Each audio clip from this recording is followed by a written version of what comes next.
ടിനി ടോം നമുക്കറിയാം. ഈ 2 ദിവസം കൊണ്ട് ഏറ്റവും കൂടുതൽ എയറിലായിട്ടുള്ള ഒരു ചെറിയ വാർത്തയാണ് ടിനി ടോമിനെ കുറിച്ചുള്ള ചെറിയ വിവാദം. വെച്ചാൽ നമ്മുടെ ലെജൻഡായിട്ടുള്ള പ്രേംനസീറിനെ കുറിച്ച് പറഞ്ഞ ചെറിയ ഒരു 2-3 വരി വാചകം ഇപ്പോൾ ഭയങ്കരമായിട്ട് എയറിലായിക്കൊണ്ടിരിക്കുകയാണ്. നമ്മൾ ശ്രദ്ധിക്കേണ്ട ഒരു കാര്യം എന്ന് പറഞ്ഞാല് ഇപ്പൊ നമ്മളിപ്പോ യൂട്യൂബ് ആയാലും അല്ലെങ്കിൽ മൊബൈൽ ആയാലും അല്ലെങ്കിൽ ഇപ്പൊ എന്ന് പറഞ്ഞാൽ ഏറ്റവും കൂടുതൽ സോഷ്യൽ മീഡിയ ഏറ്റവും കൂടുതൽ നമ്മളിപ്പോൾ ഉപയോഗിക്കും. ചെറിയ കുട്ടികളുടെ പോലും ഏറ്റവും കൂടുതൽ സോഷ്യൽ മീഡിയ ഉപയോഗിക്കുന്ന ഒരു കാലഘട്ടമാണ്. അതിനകത്ത് പറഞ്ഞാൽ ഏറ്റവും കൂടുതൽ കാണുന്ന 3 മേഖല: ഒന്ന് സിനിമ, ഒന്ന് കായികം, ഒന്ന് രാഷ്ട്രീയം. ഇതിലെ 3 ഏറ്റവും കൂടുതൽ നമ്മൾ കാണുന്നത്. കുറെ വീഡിയോസ് ആയാലും അല്ലെങ്കിൽ അതിനെ കുറിച്ചുള്ള മറ്റ് അനുവാദികമായിട്ടുള്ള വാർത്താക്കുറിപ്പുകളോ അങ്ങനെ എന്തെങ്കിലുമൊക്കെ ആയിരിക്കും. നമ്മളിത് ഏറ്റവും കൂടുതൽ ശ്രദ്ധിക്കേണ്ട കാര്യം എന്ന് വെച്ചാൽ അവര് ഇപ്പൊ രാഷ്ട്രീയമായാലും അല്ലെങ്കിൽ ഇപ്പൊ സിനിമ മേഖലയായാലും അല്ലെങ്കിൽ കായികമായാലും ഇപ്പൊ അവര് പറയുന്നതിനെ പെട്ടെന്ന് അത് ക്യാച്ചപ്പ് ചെയ്യും. കാരണം വെച്ചാൽ എന്ത് നോക്കിയിരിക്കണം യൂട്യൂബേഴ്സ് അല്ലെങ്കിൽ ഇപ്പൊ റിവ്യൂവേഴ്സ് അങ്ങനെയുള്ളവരൊക്കെ അവർക്ക് അതിനെ ഇൻകം നോക്കാനായിട്ട് എന്തെങ്കിലും ചെറിയ വാർത്തകൾ അവർ നോക്കിയിരിക്കും. അവർ വായന വീഴുന്നുണ്ടോ എന്ന് നോക്കിയിരിക്കും. അപ്പം അവർക്ക് ഇട്ടുകൊടുക്കുന്ന ഒരു ഇരയായിട്ടാണ് എനിക്ക് ടിനി ടോമിന്റെ ഈ പ്രസ്താവനയെ കുറിച്ച് എനിക്ക് പറയാനുള്ളത്. കാരണം വെച്ചാല് ഇപ്പൊ അവരൊക്കെ വളരെ ആലോചിച്ച് ഇപ്പം മമ്മൂട്ടി അല്ലെങ്കിൽ മോഹൻലാൽ അങ്ങനെയൊക്കെ പറയുമ്പോൾ അവർ വളരെ ആലോചിച്ച് പറയുന്ന ചെറിയ ചെറിയ കാര്യങ്ങൾ ആലോചിച്ചായിരിക്കും പറയുന്നത്. ഇപ്പൊ ഇതെന്ന് പറഞ്ഞാല് ഇപ്പൊ നമുക്കറിയാൻ പറ്റും.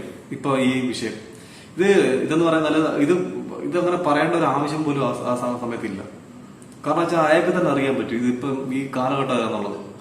ഒരു 10-15 കൊല്ലം മുമ്പ് നമുക്ക് ന്യൂസ് പേപ്പർ അല്ലെങ്കിൽ മാസിക, അപ്പൊ അതിനകത്ത് വരുന്ന പത്രക്കുറിപ്പുകളോ അല്ലെങ്കിൽ വാർത്തകളോ ഹെഡ്ലൈനോ ഒക്കെ നമ്മൾ അങ്ങനെയാണ് ഏറ്റവും കൂടുതൽ വാർത്ത കണ്ടോണ്ടിരുന്നത്. അതിപ്പോ ഇതുപോലുള്ള ഇങ്ങനെയുള്ള വൈറൽ പരിപാടിയൊന്നും ഇല്ലായിരുന്നു.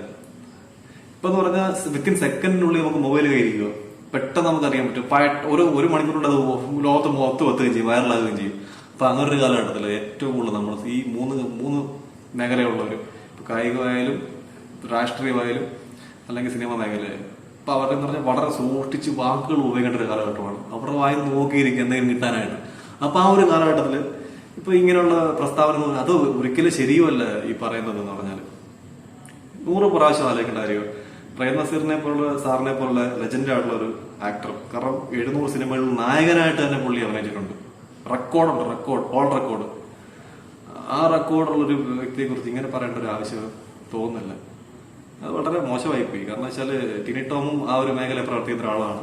ഇപ്പൊ സിനിമ ഇല്ലായിരിക്കാം എന്ന് വെച്ചിട്ട് ഇപ്പൊ ഇടയ്ക്കിടയ്ക്ക് വന്ന് ഇതുപോലെ വൈറലാകാറുണ്ട് ടിനി ടോം. ഒരു പുതുമയായിട്ട് എനിക്ക് തോന്നുന്നില്ല.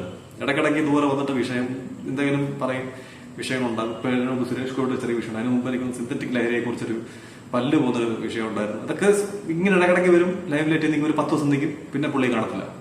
പിന്നെ അടുത്തെന്തെങ്കിലും കോളം കൊണ്ടുവരും. ഇതാണ് പുള്ളിയുടെ രീതി. വീഡിയോ കണ്ടു വന്നു എന്നും പറഞ്ഞ് വീട്ടിൽ നിന്നും വന്നിട്ടില്ല, അല്ലെങ്കിൽ ആർക്കും വാഗ്ദാനം കൊടുത്തിട്ടില്ല. നമ്മൾ നന്നായിട്ട് ജീവിക്കാന്ന് അല്ലെങ്കിൽ അരി മേടിക്കാന്നാണ് നമ്മൾ പ്രതിജ്ഞ എടുത്തിട്ടുള്ളത്. ആ രീതിയിൽ ജീവിക്കുക. നസീർ സാറ് മനസ്സ് വിഷമിച്ചാൽ മരിച്ചതെന്ന് പറഞ്ഞു. കാരണം അദ്ദേഹത്തിൻ്റെ സ്റ്റാർഡം പോയിട്ട് എല്ലാ ദിവസവും കാലത്ത് മേക്കപ്പ് ഇട്ട് ഇറങ്ങുമെന്ന് പറയണത്. കാരണം സിനിമയില്ല. എന്നിട്ട് ബഹദൂർ ഇക്കടക്ക് വീട്ടിൽ പോയിരുന്ന് കരയുമായിരുന്നു. അടൂർ ബാസി സാറിൻ്റെ അടുത്തൊക്കെ കരഞ്ഞ് അങ്ങനെ മനസ്സ് വിഷമിച്ചാൽ മരിച്ചതെന്ന് പറഞ്ഞു.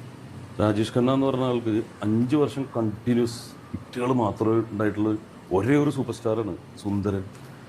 പുള്ളി അങ്ങ് ഔട്ടായിട്ട് ഹീറോ എന്നുള്ളൊരു സംഭവത്തിൽ നിന്ന് അങ്ങ് പോയിട്ട് ഫിലിമില്ലാണ്ടായിട്ട് അക്ഷയ് കുമാർ മരുമോനുള്ളൂ. പുള്ളി എന്താ ചെയ്തതെന്ന് പറഞ്ഞാൽ 5 അസിസ്റ്റൻസിന് വെച്ച് കൊടുക്കും. കാരണം ആ സ്റ്റാറായിട്ട് ജീവിച്ചിരുന്നപ്പോൾ എങ്ങനെയായിരുന്നു, കാരണം ആ ഫീൽ അത് കാരണം ഒറ്റപ്പെട്ടു പോയി. പക്ഷെ ആ സ്റ്റാർഡം നഷ്ടപ്പെടാണ്ടുള്ള ആംബിയൻസ് കൊടുത്തു. അപ്പം നമ്മൾ എപ്പോഴും തീരുമാനിച്ചിരിക്കുന്ന ഞാൻ നാളെ ഇവിടെ ഉണ്ടാവും എന്നുള്ളതില്ല. നമ്മൾ നാളെ ചിലപ്പോൾ സൂപ്പർ മാർക്കറ്റായിരിക്കും നമ്മൾ നടത്തുന്നത്, ചിലപ്പോൾ നാളെ ചായ കൊടുക്കാനായിരിക്കും വരുന്നത്. അത് നമ്മൾ പ്രിപ്പയർ ആയിട്ട് ഇരിക്കുക എന്നുള്ളത്. ഇപ്പോൾ ഈ പറയുന്ന ഞാൻ പോലും ഡിപ്രസ്ഡ് ആവും. പക്ഷേ എൻ്റെ അടുത്ത് ചോദിച്ചുകൊണ്ട് ഞാൻ പറയുകയാണ്, ലൈം ലൈറ്റിൽ നിൽക്കുമ്പോൾ മാത്രമാണ്. ഞാനിപ്പോൾ 7 വർഷം അമ്മയിൽ നിന്ന് കഴിഞ്ഞപ്പോൾ കണ്ടത് പഠിച്ചതാണ്. എനിക്ക് തന്നെ ട്രോമ ഉണ്ടായി. കാരണം ടി.പി. മാധവൻ എന്ന് പറഞ്ഞൊരു ആക്ടർ ഈ അടുത്ത് മരിച്ചു. അനാഥനായിട്ടാണ് മരിച്ചത്. മകൻ ലാസ്റ്റ് നിമിഷത്തിൽ വന്നത്. അദ്ദേഹം ജീവിച്ചിരുന്നു പറഞ്ഞാൽ എറണാകുളം രാമവർമ്മ ക്ലബിൻ്റെ സെക്രട്ടറി ആയിട്ട് നിൽക്കുന്നു, ലോട്ടസ് ക്ലബിൻ്റെ നിൽക്കുന്നു. ക്ലബ്ബുകളിലാണ് അദ്ദേഹത്തിൻ്റെ ജീവിതം. ടെന്നീസ് കളിക്കുന്ന ഭയങ്കര ലക്ഷൂറിയസ് ലൈഫ്.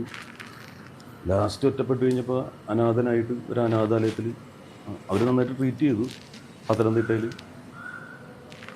ഞാൻ ഇത് വെക്കാൻ ചെല്ലുമ്പോൾ ഒരാളും ഇല്ല ചുറ്റും. പുള്ളിയുടെ കാണാൻ വരുന്നതൊക്കെ നമ്മളെപ്പോലുള്ള സിനിമയിൽ പരിചയപ്പെട്ട ആൾക്കാർ, ബന്ധുക്കളാരുമില്ല, മക്കളോ.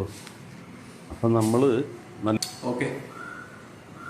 ചെറുപ്പം ഒരു ലെജൻഡിനെ കുറിച്ചാണ് ഈ പറയുന്നത്. ഈ ഇപ്പൊ സിനിമ ഒന്നുമില്ല എല്ലാം ഇങ്ങനെ സിനിമ ഒന്നുമില്ല എന്നുണ്ടെങ്കിൽ ഇങ്ങനെയുള്ള വിവരക്കേട് എന്ന് പറഞ്ഞു കഴിഞ്ഞാൽ, അല്ലെങ്കിൽ ശകലെങ്കിലും സിനിമയിൽ ഒരു ആർട്ടിസ്റ്റ് പോലും പറയാത്തൊരു കാര്യം എന്ന് പറഞ്ഞാൽ എന്നാലും ചോദിക്കുക, ഒറ്റ ഒരു ആർട്ടിസ്റ്റ് പോലും മലയാളം ഇൻഡസ്ട്രിയിൽ ഇയാൾ പുള്ളി ഒരു മിമിക്രി ആർട്ടിസ്റ്റാണ്. എല്ലാവരുടെയും സൗണ്ടും എല്ലാം ക്രിയേറ്റ് ചെയ്യുന്ന ആളാണ്, ഒബ്സർവേഷൻ ഉള്ള ആളാണ്, അല്ലെങ്കിൽ സാധാരണ ഒരു നിലയിൽ നിന്ന് ഇത്രയും വളർന്ന ഒരാളാണ്. അങ്ങനെ ഒരാളിന് ഇങ്ങനെയുള്ള ഡയലോഗ് ഒന്നും ഒരിക്കലും ഒരു മലയാളിയും പ്രതീക്ഷിക്കത്തില്ല.